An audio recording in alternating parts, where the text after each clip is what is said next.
goes, it falls. Brown says the towers were built to withstand 200-mile-an-hour hurricanes, the 100-year storm, the worst nature could dish out. But he says an airplane crash never entered anyone's mind. However, that's not entirely true. Yet the impact of the planes alone did not cause that failure. In fact, tall building designers try to anticipate air accidents.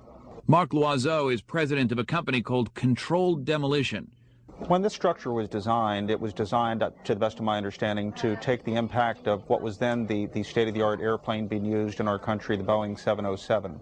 The building was designed to have a fully loaded 707 crash into it.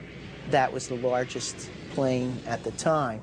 I believe that the building probably could sustain multiple impacts of jetliners because this structure is like the mosquito netting on your screen door, this intense grid, and the jet plane is just a pencil puncturing that screen netting.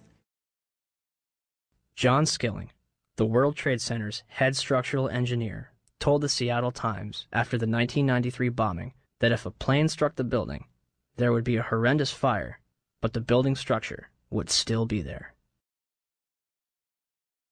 On August 21, 2002, the National Institute of Standards and Technology, NIST, commenced their investigation.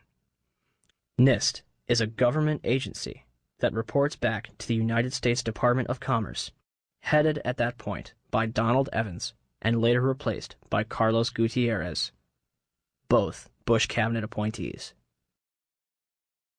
As part of their investigation, NIST contracted Underwriters Laboratories to recreate floor models from the Twin Towers for the purpose of fire resistance tests. We heard about it in the news. We heard about it right away that the floors didn't collapse. Okay, so they tested these huge models. They're models, but they're huge. I mean, one model was essentially the same size and exactly the same as one of the types of floor sections used. And they tested it according to ASTM E119. They exposed it to much longer fire and higher temperatures than we know were present in the World Trade Center. So right away there was a problem, and that's August of 2004. The final report was released on October 26, 2005, producing over 10,000 pages. It will not explain the actual collapse of the buildings. They only claim to get to collapse initiation and state flatly that it led to global collapse. The report, admittedly, does not actually include the structural behavior of the tower after the conditions for initiation were reached and collapse became inevitable. We were charged with finding out the cause of the collapse, and we found what happened. I think we've scientifically demonstrated what was required to initiate the collapse. Once the collapse initiated, the video evidence is rather clear. It was not stopped by the floors below, so there was no calculation that we did to demonstrate that, what is clear from the videos. NIST concludes that they found no evidence suggesting that the World Trade Center towers were brought down by controlled demolition. Where would people get an idea like that? 1. Except for material that was blown outwards, the Twin Towers collapsed into their own footprint symmetrically at nearly free-fall speeds. Newton's laws of motion determine how long it takes an object to travel a certain distance in complete freefall.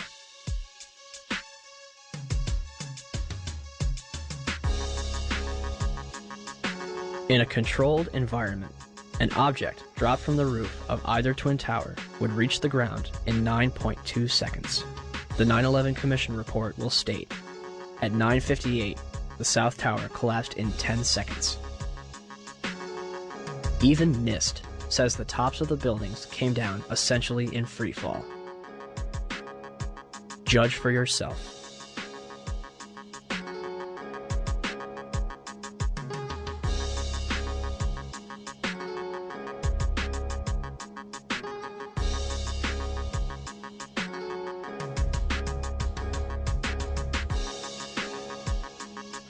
And our conclusion is that the building should not have fallen that rapidly if indeed fire caused the collapse. And in fact, there's one mechanical engineer, Gordon Ross, in the Journal of 911 Studies, who's done a thorough analysis based on conservation momentum. If the official story was correct, then the heating that was supposed to cause the failure would have been a much slower event, and it would have been an asymmetric event. For the tower to collapse straight down onto itself flies in the face of what we know about steel and how steel behaves. When we have a failure in one area, then the failures tend to continue within that area, and you'd see an asymmetric collapse, possibly the upper section falling off as it twisting away from the tower and falling off. But it's very unusual to see the upper section falling straight through the path of the greatest resistance, which was straight down through the middle of the tower. It just does not add up. 2. Molten metal exceeding 2,000 degrees Fahrenheit was discovered in the rubble of Ground Zero, underneath the Twin Towers and Building 7.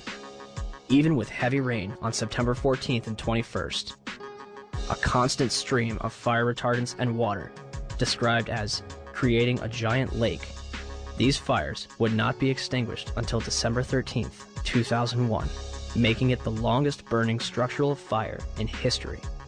Was the jet fuel responsible? Dr. Frank Gale, who was working with NIST, claimed in 2005, your gut reaction would be that the jet fuel melted the steel. Indeed, it did not.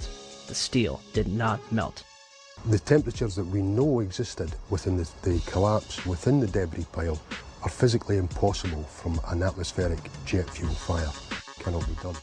I'm curious about the pool of molten steel that was found in the bottom of the towers. I am too. And Please tell me about it. Have you seen it? Well, not personally, but eyewitnesses there found huge poles of molten steel beneath the towers, and some scientists don't think that the collapse of the building could have melted all that steel. First of all, let's go back to your basic premise that there was a pool of molten steel. I know of absolutely nobody, no eyewitness who said so, nobody who's produced it. I was on the site, I was on the steel yards, so I don't know that that's so. You'd get down below and you'd see molten steel running down the channel rails. Like you're in a foundry. Yeah, like lava. Like it was lava from a volcano. Underground, it was still so hot that molten metal dripped down the sides of a wall from Building 6. However, they do hit hot spots occasionally, and everything stops. There were fires of 2,000 degrees Fahrenheit below the ground. I don't know that that's so. There's video of it. Melted around 2,600 degrees Fahrenheit. I think it's probably pretty difficult to get that kind of temperatures in a fire. Well, NASA pictures, thermal images showed those sorts of temperatures in the basement. Would you send them to me? Okay. My name is Mark, and I'm the individual who was questioning Dr. Gross, and he asked me to email to him those thermal images. When I approached him after his talk to get his email address for that purpose, he refused to provide it to me. I think this is important because it reveals the attitude of the NIST investigators, which is one of willful ignorance of what really happened on 9/11. As well as the molten metal in the debris, it was also observed prior to the South Tower's collapse.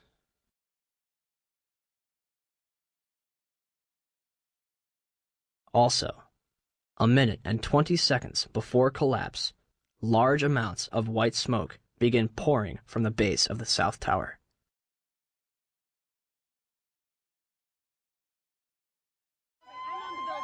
Three, the concrete, and in fact, virtually everything except the metal inside the Twin Towers was pulverized as the building collapsed. This pulverized material created pyroclastic dust clouds that raced down city streets, coating lower Manhattan in a fine dust. Pyroclastic clouds generally occur during two events: volcanic eruptions and controlled demolitions.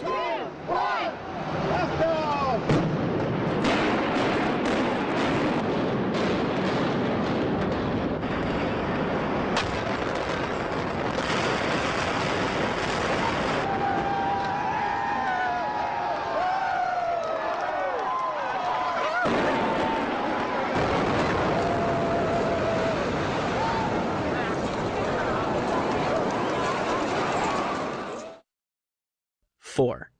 Steel beams weighing up to 200,000 pounds were thrown laterally up to 500 feet.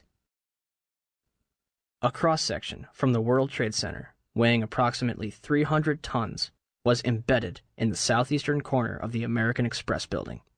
This piece would have had to travel at least 390 feet, maintaining enough kinetic energy to embed itself in the corner of the building.